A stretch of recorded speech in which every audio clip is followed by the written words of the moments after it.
Pagi, Sapa Indonesia Pagi kembali hadir mengisi ruang informasi Anda. Segarkan koleksi berita Anda sebagai bekal menjalani hari. Sebanyak 4 rumah di Cililitan, Kramat Jati, Jakarta Timur ludes terbakar. Peristiwa dari seluruh Indonesia dalam berita terkini. Reserse Narkoba Polda Sumatera Utara menggagalkan upaya pengiriman sabu. Kami akan membahasnya bersama dengan sejumlah narasumber. Sapa Indonesia Pagi, setiap hari pukul 7 pagi, live di Kompas TV.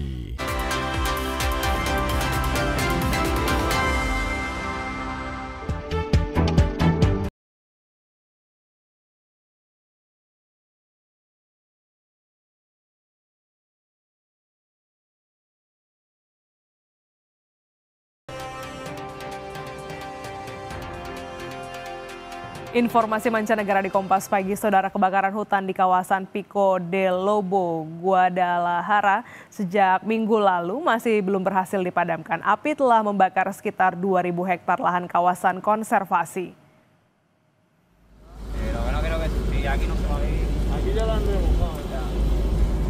Petugas pemadam kebakaran sedang berjuang memadamkan api, memasang selang dan bekerja tanpa henti untuk memadamkan api di kawasan hutan Pico de Lobo. Meskipun kota-kota terdekat tidak terdampak langsung, namun warga sekitar terdampak asap tebal. Tim damkar setempat terus bekerja sepanjang malam dan lebih dari 20 unit drone pemadam dari udara kembali beroperasi. Akibat kebakaran ini, 684.000 hektar lahan hutan konservasi hangus terbakar. Sebelumnya, saudara, kebakaran sudah terjadi sejak minggu lalu dan total 143 truk pemadam dan 723 personel dikerahkan, termasuk unit darurat militer Spanyol. Penyebab kebakaran hutan diduga karena cuaca panas.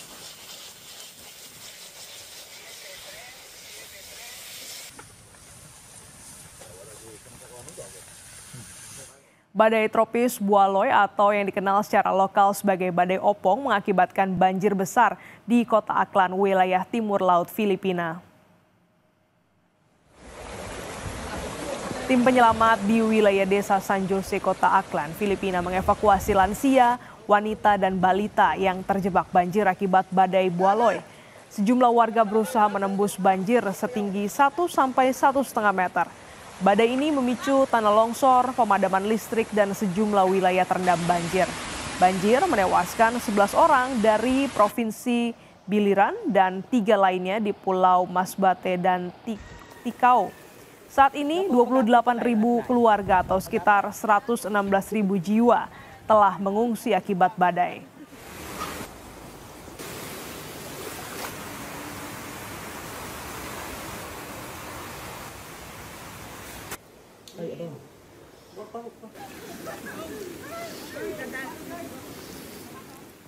Gempa bumi berkekuatan 5,6 magnitudo mengguncang Kabupaten Longsi di Provinsi Kansu, Tiongkok Barat Laut Sabtu pagi waktu setempat. 7 orang terluka dan ratusan rumah rusak. Guncangan gempa terasa di sejumlah wilayah di kota Tingsi dan kota Tianshui. Pemerintah mencatat terjadi 4 kali gempa susulan dengan magnitudo 3 selang beberapa jam usai gempa pertama. Pasca gempa, saudara, pemerintah Kansu memberlakukan tanggap darurat level 4.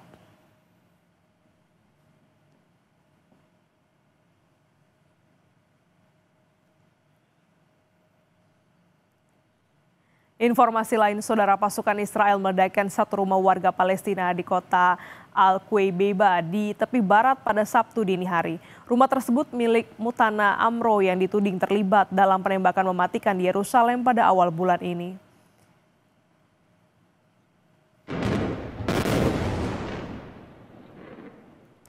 Warga setempat terlihat berkumpul di rumah tersebut di mana wali kota Al-Quwaybeba menyebut warga sudah diberi pemberitahuan 10 hari sebelumnya. Namun ledakan juga merusak sejumlah rumah di sekitarnya. Penghancuran dikaitkan dengan serangan 8 September di Ramot, Yerusalem yang menewaskan 6 orang. Israel mengaku tindakan ini untuk pencegahan. Namun PBB menilai kebijakan tersebut sebagai hukuman kolektif yang merugikan warga tak terlibat.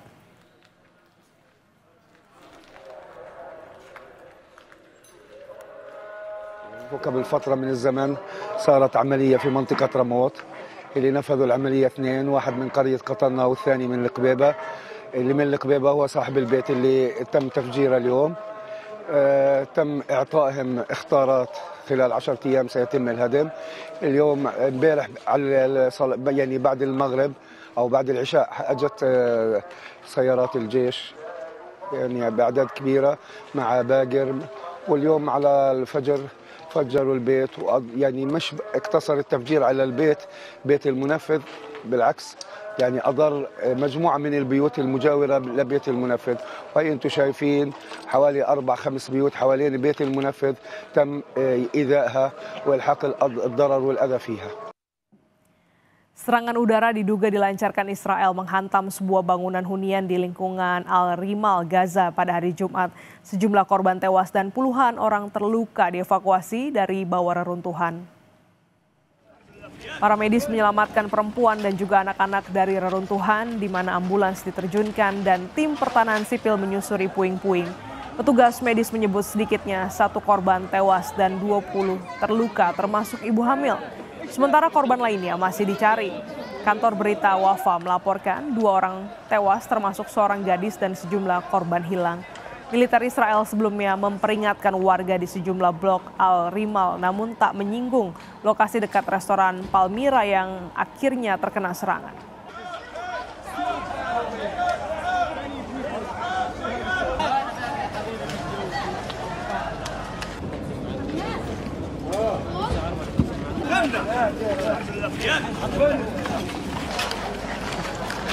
تم إبلاغنا بإشارة استهداف في شارع بالقرب من التشريعي. تم توجه خاصة من المكان، نقل شهيد على الأقل ما يقارب 20 إصابة، وتم إخراج سيدة حامل في الشهر التاسع على مرمى أسود المنطقة، وتم إخلاءها على مستشفى الشفاء بالسلامة. Serangan udara Israel menghantam sebuah bangunan hunian di Al-Rimal, Gaza pada Jumat siang. Serangan ini menewaskan 2 orang dan melukai 20 orang. Di bawah reruntuhan gedung ini pemandangan memilukan terjadi. Seorang anak perempuan ditemukan terluka. Saat dievakuasi ia terus-terusan merintih kesakitan. Seorang ibu hamil 9 bulan juga berhasil dievakuasi dalam kondisi selamat. Serangan udara Israel pada Jumat siang di wilayah Al-Rimal menewaskan 2 orang dan 20 lainnya terluka.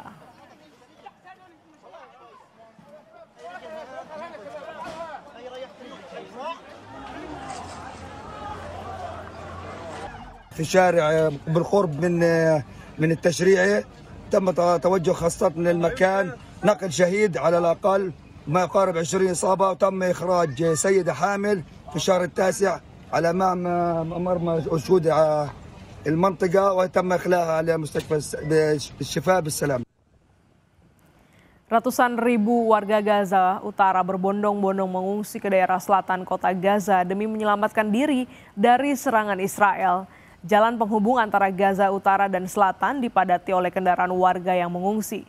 Bahkan di Gaza Tengah, hampir setiap ruang terbuka kini ditutupi tenda. Banyak keluarga berdesakan dalam satu tenda, sementara yang lain harus tidur di tempat terbuka.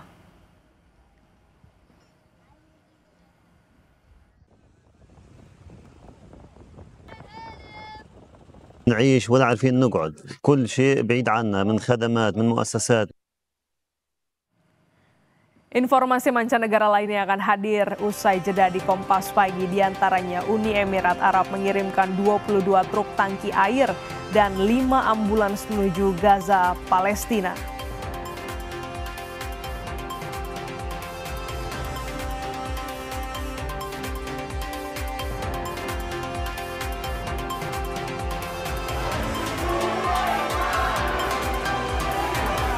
Ada juga informasi ribuan orang di kota Madagaskar berunjuk rasa memprotes kelangkaan air dan listrik yang berujung bentrokan dan penjarahan.